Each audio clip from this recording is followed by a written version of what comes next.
Welcome to Helping Organisations Thrive. Today I have the pleasure of Amanda Downs. Welcome to you, Amanda. Hi, Julian. Pleased to be here. Yeah, good to see you. You are the Director of Commercial Leadership at Uspire, where you challenge and support leaders in organisations of all sizes to energise their people, making sure that their impact and what they intend to achieve literally bursts out at the end of the pipeline for customers. And today we're going to be exploring sales in the context that it's not a dirty word and influences within an organisation. Before we get into that, Amanda, I'd like to ask you, what do you love about what you do? Thank you, Julian. Well, pretty much everything you've just said.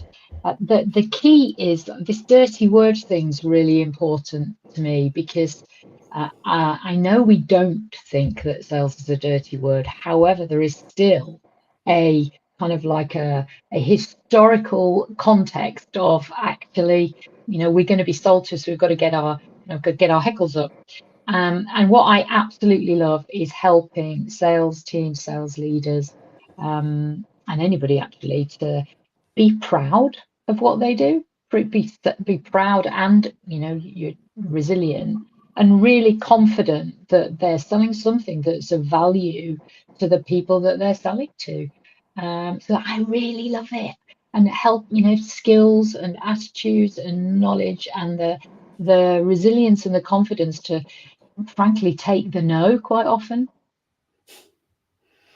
Yeah, because having been in sales myself for much of Yeah. my career, there's a lot of no's, there's a lot of disappointments, there's a lot of things that are waiting. I mean, and obviously I have my own business now, and I'm in that same position where I'm waiting for feedback and I don't hear anything. It goes to all that, and there's a lot of resilience needed for that. And I'm like with you, there has been sort of stigma with sales sometimes, and people don't like the salesy side of things, do they? And it feels to be just, I don't know, bit slimy and a bit horrible. So I'd like to understand, what's your earliest memory of realizing that there was a stigma around sales in your career? I think that probably starts when you're being sold to, actually. So, when you first before I even went into sales, that feeling when I went, because I dropped into sales, I didn't plan it. So I went in as a graduate, having sort of messed around for a while after leaving university. And when I went into a graduate scheme at a company called United Biscuits, split up now. And well, before I went into that role, I thought, do I really want to be in sales? Isn't that all a little bit cheesy and a little bit kind of not great? And I really forced myself to go for the job, mainly because I needed to pay off my loans, to be honest, Julian. And when I got in there, we had some brilliant training, and it set me up for pretty much for life. But when I got in there and I started off my career going around in a car selling snacks and nuts and crisps for KP Foods, which was part of United Biscuits, and calling at corner shops, mainly co-ops. Used to be called gateways, now in Summerfields, and now mainly co-ops. And yeah, and sort of kind of getting a response that I didn't expect. Getting that, what do you want? What you're trying to sell me today? From quite a few, not everybody, but quite a few, store managers and so on. And I just thought, hang on a minute, I'm kind of here to help you keep your fixture full. What's this all about? And yeah, it does happen, and it did happen to me quite early on.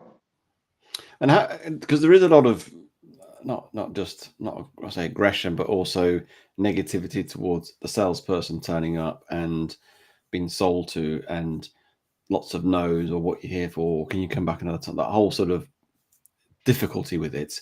How Mm. did you deal with that at the time? And when you reflect on it, would you have done things differently in your career? Well, at that time, I've done some research on where it came from. Actually, we talk about that in a minute. But what I did to deal with it. So at that time, we used to literally go into the back of the warehouse of, let's say, a co-op store, and count the stock, and then take an order, and then go back the next week or fortnight and do it again. And I found out, I learned very, very quickly that if you sell something to somebody who doesn't need it, in this case, a co-op might not have needed 3 boxes of nuts when they could have had 2, they're not going to be happy. And blimey, we're not, are we? As buyers, we're not happy when somebody sells us something we don't need or want. That's the main learning. Absolutely. When a no is, I really don't need it or want it, really don't need it or want it, then it's a no. And the resilience to understand that, and the skills to learn how to gauge that it is a no are, kind of the life's work, right? Yeah, and I think I was similar to you. I was selling pharmaceuticals in my early stages, which was sometimes it felt harder because I was taking orders, but sometimes I was also selling concepts to pharmacists to recommend the product as well. So because they were Mm, the gateway, so you were not just mm, selling the product, you were selling them how to, when somebody come in and shows those symptoms, your product was put out first, which was quite a hard sell in some ways because it required a little more of a longer sell. But I found that the whole early on relationships was really key. Get to know people was more valuable. I mean, I used to sort of start.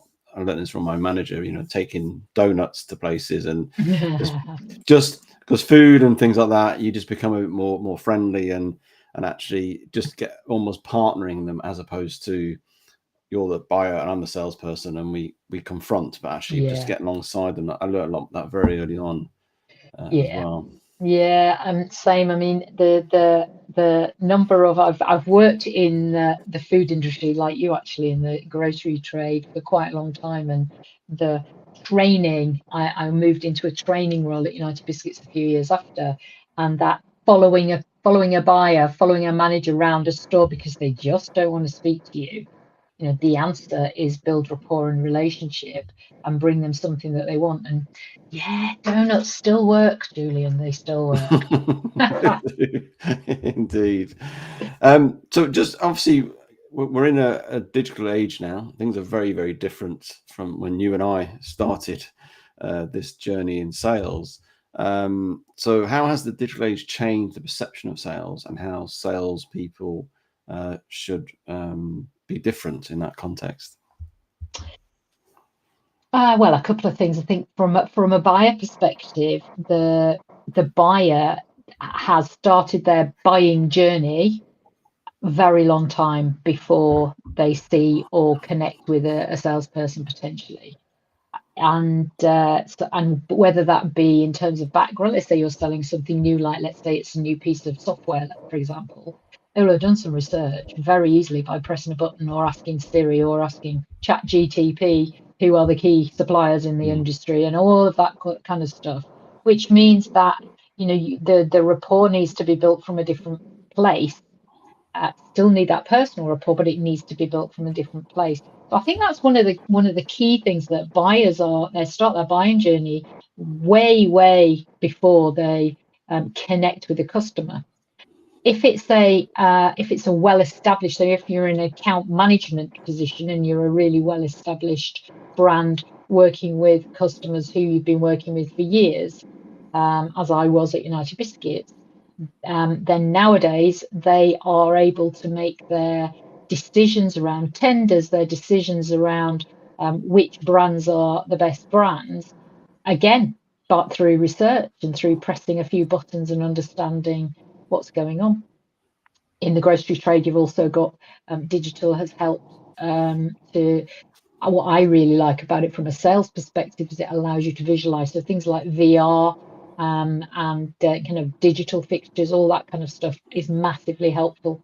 From a sales perspective, COVID, I mean, goodness me, from a here we are I'm looking at you as we're recording this, but actually from a digital perspective, COVID helped bring on an opportunity for people to quickly get hold of and speak to salespeople. For me, I think that's changed irrevocably. So the hybrid opportunity now to sell is huge.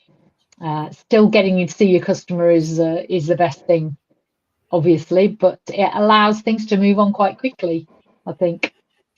And what do you think have been the downsides of, I suppose, almost the post-COVID sort of connecting through Teams or Zoom that you've noticed in sales teams and sales organizations? couple of things from a selling perspective. You and I are here in front of each other. The approach, the body language approach, the way that you sell, the way that you build rapport, the way that you maintain eye contact potentially with somebody who, especially when there's a few on there, by looking at the answer is to look at the green light, but it's not always that easy.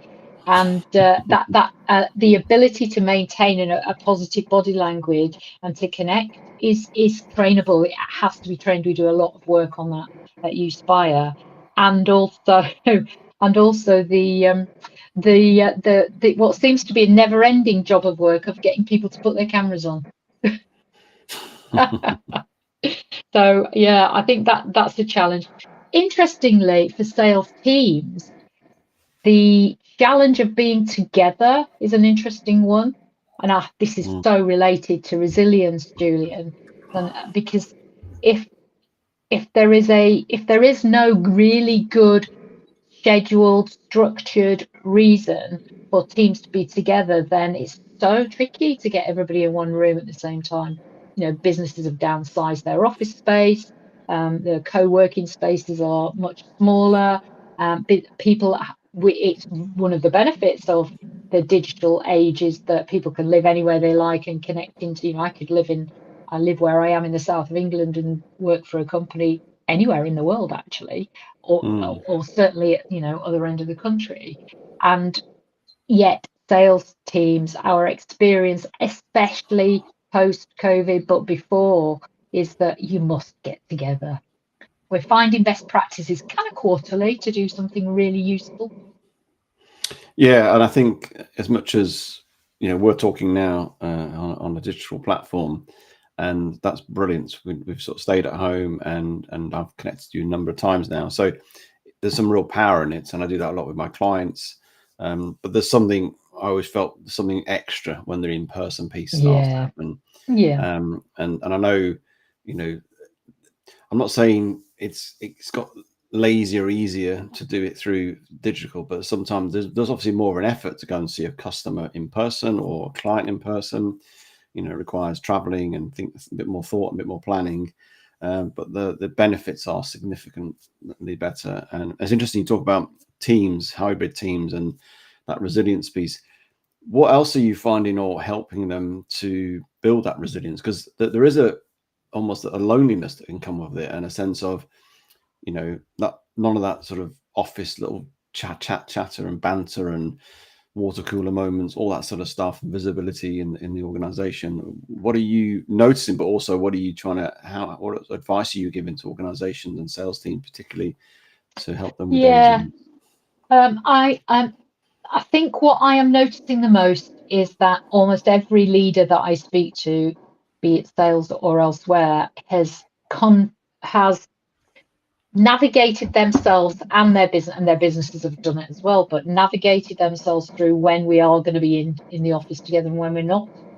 So there's some rules around it, some structure, some governance around it, and those teams that have done that now, some haven't, but those teams that have done that now are moving on more successfully. The other bit of advice, this is continuous advice actually. Sales teams and sales leaders are all over the place, kind of been hybrid already, although they haven't had the digital. Because actually, when I was in field sales, I lived at home, I worked at home. I went out from home and back to home. I didn't go to an office apart from to my sales meetings. Is that meetings and one-to-ones especially are critical. So please, if any of your sales leaders are listening, don't cancel your one-to-ones, because they're the opportunity for your team to properly connect. And I guess the other thing is to coach, ask the right coaching questions, and to check in properly with people. I know there's been the how are you doing? Well, yeah, fine, okay, let's now talk about your sales. Yeah, it really does require some more emotional intelligence around checking in on an individual holistically, and not just right, how you getting on with your sales in so. Yeah, particularly when you're only seeing somebody in person probably every couple of months sometimes in certain organizations, isn't it? It's important Yeah. to keep that, whether that's through a phone call or a call or meet them off site. It's that sort of almost dwell time is important, and not rushing on to the how are you getting closer to your sales targets, how you delivering on this with this customer. It's actually, what about you? And that's the important thing, isn't it? It's starting with the person first. Yeah, yeah. I mean, we always talk about mindset, skill set, and tool set. You know, the tool set and the tool set and the skill set might be the areas that we kind of traditionally think need to be really cool and really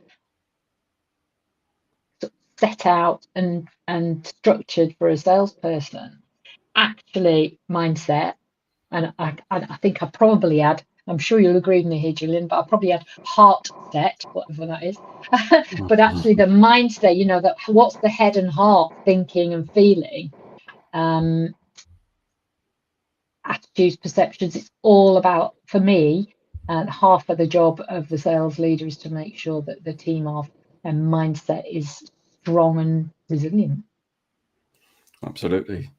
So just going back to this word salesy, and then that sort of Yeah. sometimes puts heckles up in people. I know if you're very salesy, people don't like being sold to. Although I love being sold to well. If somebody Yeah. sells to me well, I love it, because it's a wonderful experience if you are sold to in a professional way from a professional salesperson. So what's the difference between being salesy, and being influential? Yeah, you know, I did some not exactly for that question, but the salesy, the kind of like where sales become a dirty word. I did some research for a blog a while back, and you know, where do you reckon it came from? That sales is a dirty word. I've no idea. I have no idea, really. Well, the research I did said that it came from the kind of the Wild West of America, where Mm. actually when people didn't really, a long time ago, people didn't really sell things. You might barter, you might sort of, you basically made everything yourself. And that what happened in the wild west was these guys, I think they usually were guys in that at that time, used to come around to the stakeholders, to their smallholders, and try and sell them snake oil. You heard of snake oil salesmen? I have, yeah. Yeah, well, do you know what? A lot of certainly the American research is it kind of came from there. So snake oil was like the panacea of all evils that was going to resolve everything and heal everything. And of course, they sold the bottle of whatever snake oil was, goodness knows what it was, and then disappeared and were never seen again, and it didn't work. So kind of that's the original, but the very first sales organization that called themselves sales actually sold cash registers. Yeah, so it's a Oh, company that sold interesting. cash registers in the US, and they were the ones who started to create it as a profession. So yeah, that dirty word thing comes a long way back, and it's kind of in the psyche of human beings, actually, in many ways, certainly in the Western world. And the difference between selling and influencing for me is there is none. There is no Ah, difference. There is interesting. no difference. And I know this because we work with a lot of businesses. I work with a lot of businesses and not with salespeople. So you mentioned the pharmaceutical industry. I work with clinical specialists and clinical leads around in the pharmaceutical industry, for example. And actually, they're influencing. They're trying to influence with impact, which is actually what selling is. It's that connect, that ask the right questions for that individual at that time in their style, and then make sure that you match what they are saying to you to a solution which may or may not be exactly what you've got in your back pocket. And therefore it's exactly the same as influencing, you Mm. know, to agree a route forward. In many respects, it's exactly the same as coaching. You know, if you think about the grow model in coaching, what's your goal? You know, where are you now? What the options might be? What's the best thing for you? And then what you're going to do. So I put it to you that actually selling is everything. Every interaction that we make with anybody is around selling in some way. And and absolutely, I use I've got it behind me here. I use a psychometric called Insights Discovery, and I know you do some work with those color styles as well, Julian. And the influencing process that Insights use, they call it selling. It's influencing, and actually, I train that to all teams at all times, because for me, everybody, you mentioned the kind of the energy that needs to burst through the pipeline. For me, absolutely everybody needs to be able to influence with impact, and to make sure that they're meeting the needs of the person they're influencing. So there's no difference. I'm glad we got to that point, because I believe I'm the same. I think selling is everybody sells something in some capacity. They may Exactly. not be a professional salesperson, but and we may have turned off a load of people who tuned into this podcast earlier on because they thought it was all about salespeople. But actually, it's not. It's about everybody. Everybody has an Yeah. opportunity to Yeah. sell, influence with people in various guises, whether that's personally, through to your professional, to your career. Whether you're talking to your boss, trying to get a pay rise, you're trying to influence something, or you're trying to put an idea to your team and get them to sort of get on board with it. Again, you're trying to influence them for change. Yeah, exactly. I was just going to say, one of the structures that we use in our training is actually case for change, as opposed to pitch or try something new. Case for change is such an important thing. And some of the best businesses that I've worked with in the past and now actually are ones where the teams that we've trained then train internally their cross-functional colleagues to be able to use the same kind of framework in terms of way they sell and influence. And it is so powerful for cross-functional working, because you mentioned that pipe. I talk about this pipeline of energy. There's so many leaks that can happen in a business from kind of start to finish in the value chain. Be that in a factory, be that in terms of the supply chain, be that in terms of the way that somebody's manages complaints and so on.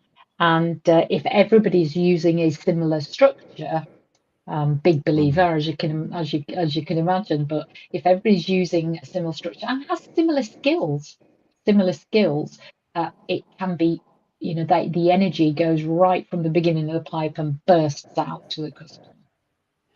And do you think, we talked about mindset before, if you're thinking, I've got something here and I need to sell it, but having that mindset of selling or a mindset of influence or whatever mindset, how do you think that changes our behavior or approach by that just those different words I've just said? Yeah, most businesses have something they are, all businesses actually, otherwise they wouldn't be businesses, have something they're really good at, a specialism, an expertise, be that a product or a service. And if the mindset that I recommend and train and that I've worked on through my career is actually you're finding first of all, we need to find the people who might be we might be able to help. Kind of, that's marketing, separate conversation. Actually, once we've found those people, is to help them to see how what you provide is going to help them. And particularly since COVID, for me, the very, very best way to do it is through storytelling. We tell a story about us or a colleague or a customer or a situation we've been in that helped that person in an influencing or selling situation, helped that person in a similar way. And then kind of from a closing perspective is like, how does that sound? Does that resonate with you? Let's talk about how we could do that for you. Yeah, I think you mentioned the word help there, helping. I think having that mindset of, because we've all got a product or a service that fits or suit a need or helps somebody or helps a situation or organization. And I think having that mindset of how can I help this client, customer changes everything, because you become a partner then, and you become really inquisitive about their needs and curious, and therefore you become a position of authenticity, of genuine, I really want to help them because I've got this thing. And I found that certainly in not just my LATAM career, but also my own business now, that's how I approach it. And it gets me into a place where now with clients, we co-create now. We sort of work on the problem together. I don't feel I've always got all the answers to stuff, and we co-create a plan together. And I love that sort of collaboration, and it becomes partnering, doesn't it? Far more than I'm selling my services and you pay for me and we do all my services. Actually, we're just working together on this, and I'm facilitating that for you. Yeah. I mean, facilitation is such a massive skill for sales teams and sales leaders. Facilitate, French word, easy, to make it easy for them to make a decision. Yes or no sometimes. The kind of the pride and confidence when you've helped somebody to realize that it's not right, whatever it is that you're selling, I think is as rewarding in lots of ways. And it is absolutely amazing to me. It's certainly in my career, and certainly since I've been in this role of sales trainer, sales coach, leadership coach, that when you do that with, as you've mentioned, authenticity and genuineness, with genuine positive regard that human being is not in the right place, is that it's not a no, it's a not yet. And unbelievable the number of times where, when ready, guess who they ring first. I agree. Which is really rewarding, actually, isn't it? You mentioned also storytelling, which I think is incredibly powerful. Can you give me some examples of how that could play out from whether it's a salesperson or anybody in an organization, how they can use storytelling to influence others in their organization or externally? I was doing some training on this last week, actually, with a supply chain team. I mentioned the cross-functional working, and we were practicing as if the person was a national account manager, and the supply chain team, there was a problem with stock, and it was in the food industry. And so the stories that the team told went something like this. So national account manager needs more stock. So was it that I remember it worked really, really well. So the demand plan started with it's the hero's journey, always the hero's journey, or story arc as they call it. I started with last time that the customer had a promotion, they actually didn't take all the stock that they said they would. And what happened then was they were left with a lot of stock. And what they had to do then was work out how to clear that stock. And that was an issue for both us and for the customer.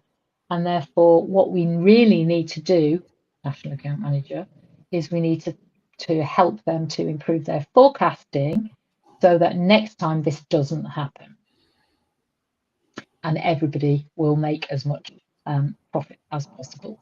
And that is a typical kind of hero's journey. Here's where we were, the known world last time, through into a problem, how it was resolved, and then back into a new known world. It's really strong. It's really strong.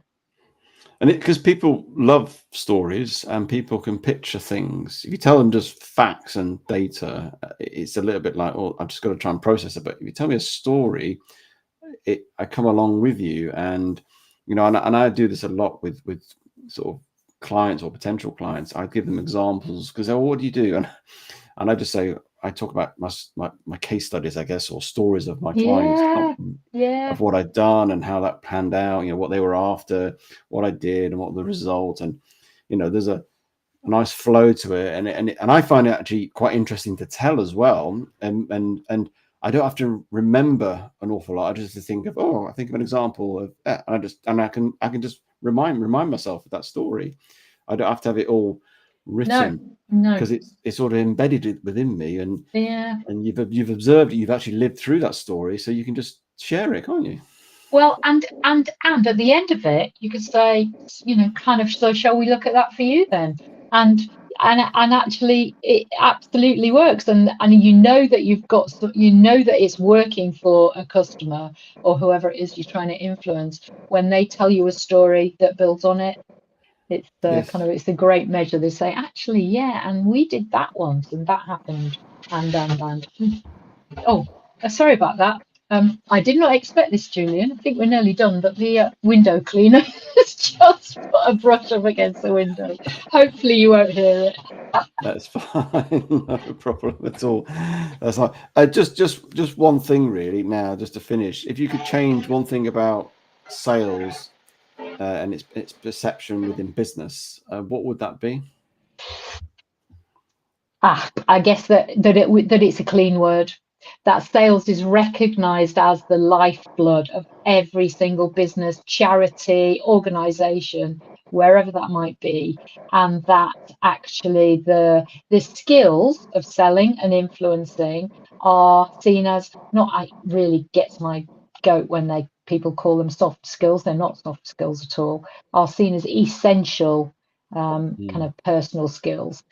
That means that everybody can influence with pride and move the world of business on, I guess.